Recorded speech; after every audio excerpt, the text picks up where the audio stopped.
एक भक्त अपने भगवान से शिकायत कर रहा होता है कि आप मेरी परेशानियों को दूर नहीं करते। मैं इतना परेशान हूँ, इतना समस्याओं से घिरा हुआ हूँ। हालांकि मैं आपकी इतनी प्रार्थना करता हूँ, आराधना करता हूँ, दिन रात आपका स्मरण करता हूँ, लेकिन मेरी परेशानियां अब खत्म नहीं करते। एक परेशानियां खत्म होती नहीं कि दूसरी आकर खड़ी हो जाती है।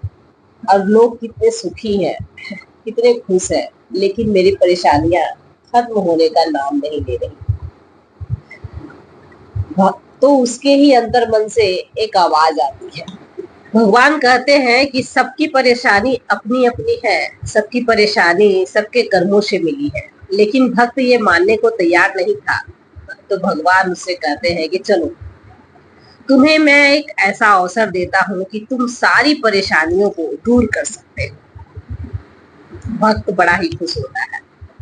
उसने जिज्ञासा बस पूछता है कि आखिर कैसे।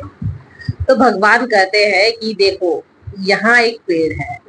उस पेड़ में अपनी जितनी सारी परेशानियां हैं तुम्हारे पास, उसकी एक पोटली बनाकर तुम्हें उस पेड़ में टांगनी होगी। इससे तुम्हारी सारी समस्याएं दूर हो जाएंगी।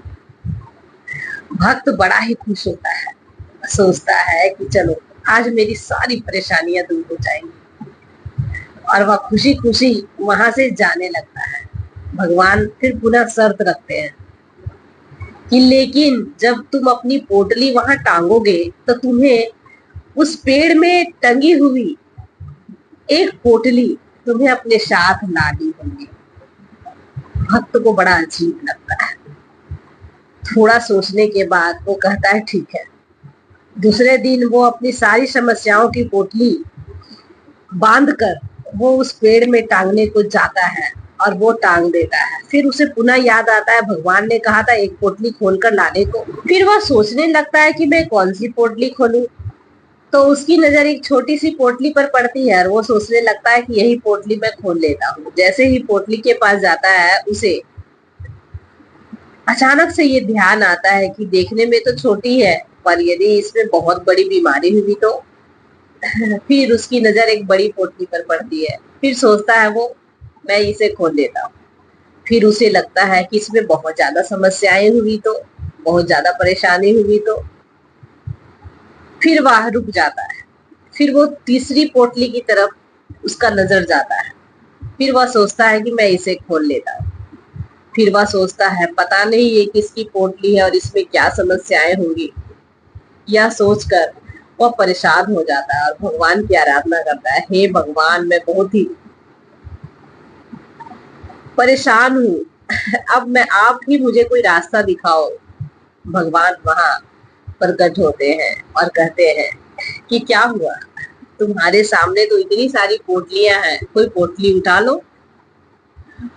वह भगवान से पुनः कहता है कि भगवान मुझे क्षमा करे, मैं नादान हूँ। जो मुझे अपनी परेशानी बहुत ज्यादा दिखी। मुझे अपनी परेशानी तो पता है कि मैं क्यों परेशान हूँ, लेकिन इन लोगों की परेशानी तो मुझे पता ही नहीं है। तो मुझे क्षमा करे, मैं अब से निराश कभी नहीं होऊंगा। और आप जैसे शक्तिशाली की शक्ति यदि मेरे साथ है तो मैं हर परेशानियों का मुकाबला डटकर करूंगा।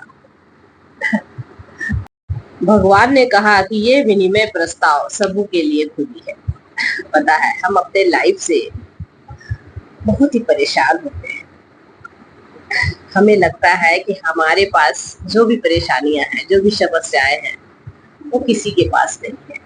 लेकिन शायद हम भूल जाते हैं कि हमारे पास जितनी भी परेशानियां और समस्याएं हैं ना, बहुत सारे ऐसे लोग हैं जो हमसे भी ज्यादा दुखी है। हमें खुश होना चाहिए कि हमारे पास घर है, परिवार है, लोग हैं। लेकिन बहुत सारे ऐसे लोग हैं जिनके पास घर नहीं होते, परिवार नहीं होते, खाने को अन्न नहीं होते, और फिर भी हम अपने परेशानी पर दुखी होते हैं। तो ये कहानी आपको कैसी लगी, आप हमें कमेंट करके जरूर बताएं। Thanks for watching my